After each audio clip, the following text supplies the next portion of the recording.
को धोखे से मारा। ऐसे उस वीर शहीद को जिसने इस समाज के लिए अपनी कुर्बानी दी, ऐसे बिरसा मुंडा जी को भी हमको इस अवसर पर याद करना चाहिए। बहुत सारे छोटे लाल कप्तान जी जिन्होंने इस समाज के लिए आरक्षण की लड़ाई लड़ी और हमको आरक्षण दिलाने में बहुत महत्वपूर्ण भूमिका निभाई।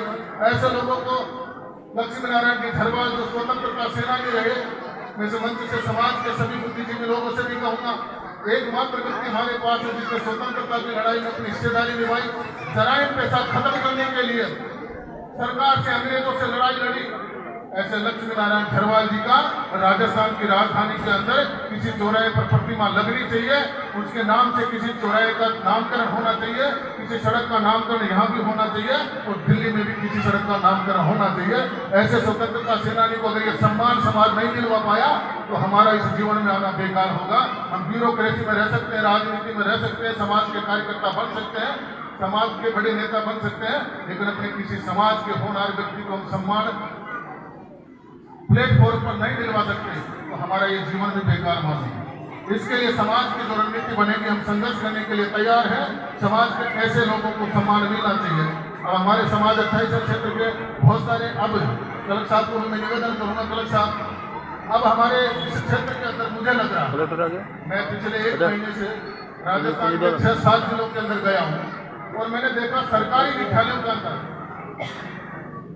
आज की तारीख में हमारी बेटियां 80% की संख्या में पढ़ रही है और वो बेटियां इस समाज का और इस राजस्थान का, इस क्षेत्र का नाम रोशन कर रही है। स्कूलों के अंदर मेरिट में आ रही है तो हमारी बच्चियां आ रही है, स्कूलों के अंदर फर्स्ट डिवीजन पास हो रही है तो हमारी बेटियां हो रही है और सरकारी विद्यालयों के अंदर बहुत अच्छी पढ़ाई अब पिछले सालों में मैंने देखा, पिछले 10 सालों के अंदर बहुत अच्छी सरकारी विद्यालयों के अंदर पढ़ाई होने लगी है। मैं धन्यवाद देना चाहूंगा बिछोज के लोगों को, जहाँ उस ग्राम पंचायत के अंदर एक भी प्राइवेट विद्यालय नहीं है, 8 विद्यालय, 8 के 8 सरकारी विद्यालय है और सारे बच्चों को सरकारी विद्यालय के अंदर पढ़ा रहे हैं। मुझे खुशी की बात है, कल परसों में आया था 100% कक्षा 10 और कक्षा 12 का उनका रिजल्ट है।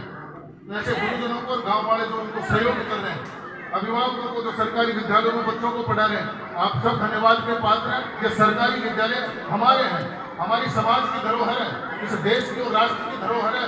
इनका संरक्षण करना, इनकी सुरक्षा करना, इन विद्यालयों को आदर्श विद्यालय बनाना, इनको प्रकृति से हरा भरा बनाना और अपने सब बच्चों का यहाँ पर एडमिशन करवाना, ये हमारी जिम्मेदारी है और उनका रिजल्ट अच्छा रहे, ये भी हमारी जिम्मेदारी है। सरकार ने मेरे को पर्यावरण की जिम्मेदारी दी अब की बार और मैं अब तक 1 महीने के अंदर 2.5 लाख पौधे तो लगवा चुका। 11,000 पौधे मैंने व्यक्तिगत रूप से 4 स्थानों पर लगाकर उनको गोद लिया है और पिछले 4.5 सालों के अंदर 4.5 लाख पौधे राजस्थान के 22 जिलों के अंदर लगाए हैं।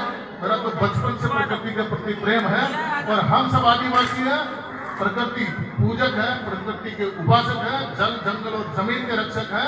इसलिए हमको एक पौधा भारत माँ के नाम से, इस देश के नाम से, अपनी माँ के नाम से और ज्यादा नहीं तो अपने समाज के नाम से एक पौधा इस अवसर पर लगाना।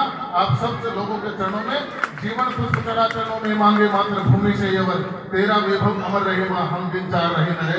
जय हिंद, जय भारत। बहुत बहुत धन्यवाद। बहुत बहुत धन्यवाद भाई राम अवतार जी।